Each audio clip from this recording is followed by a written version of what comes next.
নমস্কার বন্ধুরা, মালা কিচেন হাউসে আপনাদের সবাইকে স্বাগত। আজকে আমি রান্না করব ইলিশ মাছের একটা রেসিপি। ইলিশ ভাপা করব। ইলিশ ভাপার জন্য আমি কি কি নিয়েছি আপনাদের এখানে দেখাচ্ছি। এখানে দু রকম সর্ষে নিয়েছি, হলদে সর্ষে, কালো সর্ষে, আর কাঁচা লঙ্কা একটু লবণ দিয়ে এটাকে পেস্ট করে নিয়েছি। আর এখানে কাজু বাদাম বাটা, মানে কাজু বাদাম পেস্ট করে নিয়েছি। এখানে কাশ্মীরি লঙ্কা গুঁড়ো নিয়েছি, হলুদ নিয়েছি, লবণ নিয়েছি, 5 পিস মাছ নিয়েছি। আমি এই মাছগুলো আজকে আমি কড়াইতেই ভাপাটা করব। কড়াইয়ের জলে স্ট্যান্ড দিয়ে তারপর টিফিন কৌটো বা কিছু দিয়ে এটা একটা প্রসেস করা যায়, আবার শুধু কড়াইও করা যায়, সেটা আপনাদের আমি দেখাচ্ছি। মাছগুলো আমি দিয়ে দিলাম। এরপর এখানে দু রকম সর্ষে কাঁচা লঙ্কা বাটা আছে, এটা দিয়ে দিলাম।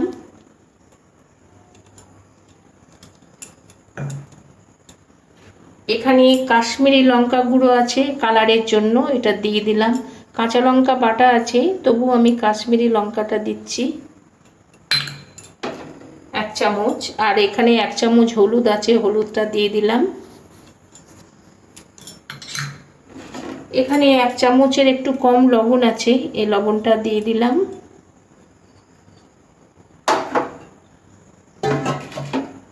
আর এখানে কাজু বাদাম বাটা আছে, এটাও আমি দিয়ে দিলাম।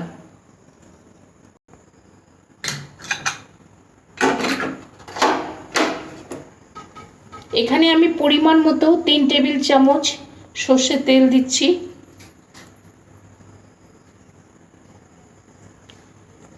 মাছগুলো আমি একটু মাখিয়ে নিচ্ছি।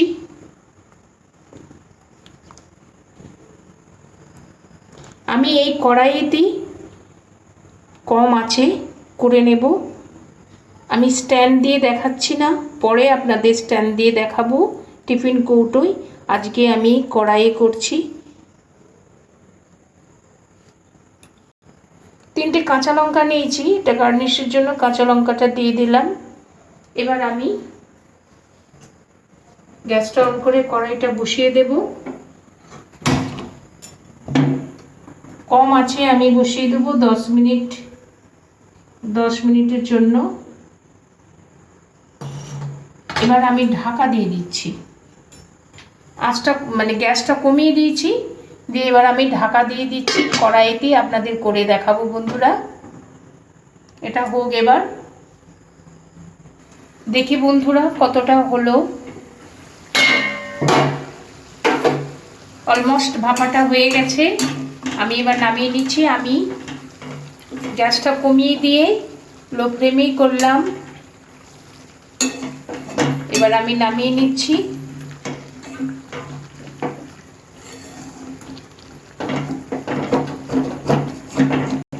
বন্ধুরা, ইলিশ মাছ বিভিন্ন প্রসেসে করা যায়। বাঙালিরা তো রসিক ভোজন, মানে খেতে ভালোবাসেন বাঙালিরা। তো বাঙালিরা কেন, সকলেই বিভিন্নভাবে বিভিন্ন পদ্ধতিতে খাবার বানিয়ে খায়। বিশেষ করে ইলিশ মাছটা বিভিন্নভাবে করা যায়। তো সেই জন্য আমি ইলিশ মাছটা আজকে সকলেই দেখেছি করে, টিফিন কৌটোয় করে। আমি এর আগেও বাড়িতে এমনি করেছি, আজকে ভাবলাম আমি কড়াইয়ে করে দেখি কেমন হয়। তো বন্ধুরা, আমি কড়াইয়ে করলাম, আপনারাও একবার ট্রাই করবেন কড়াইয়ে এরকম। এরপরে আমি টিফিন কৌটো করে দেখাবো আপনাদের, কিন্তু আজকে আমি কড়াইয়ে করলাম, মন্দ লাগছে না। আপনারাও করবেন, ভালো লাগবে। আমি এবার নামিয়ে নিচ্ছি।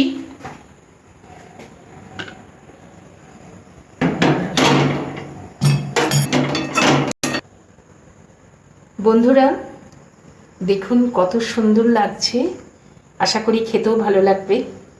তো আপনারা একবার আমার মতো এভাবে ট্রাই করবেন, এরকম ট্রাই করে খাবেন, খুব ভালো লাগবে। আর আমরা তো সকলেই বাঙালি, খাদ্যরসিক, বিভিন্ন প্রসেসে বিভিন্নভাবে খেতে ভালোবাসি। তো এইভাবে একবার করবেন, খেয়ে দেখবেন, খুব ভালো লাগবে। এবং আমাকেও কমেন্টে জানাবেন। আমার এই রান্নাটা ভালো লাগলে অবশ্যই একটা লাইক দেবেন। কমেন্টে জানাবেন কেমন হয়েছে, বন্ধুদের সাথে শেয়ার করবেন। আর আমার চ্যানেলটা সাবস্ক্রাইব করার জন্য আপনাদের কাছে অনুরোধ করছি, চ্যানেলটা সাবস্ক্রাইব করে দেবেন, পাশে থাকা বেল আইকনটা ক্লিক করে দেবেন, ভিডিও নোটিফিকেশন পেয়ে যাবেন যখনই ভিডিও দেব। আজকের মতো এই পর্যন্ত বন্ধুরা, আবার অন্য দিন অন্য কোনো রেসিপি নিয়ে হাজির হব। ভালো থাকবেন, সুস্থ থাকবেন, ধন্যবাদ।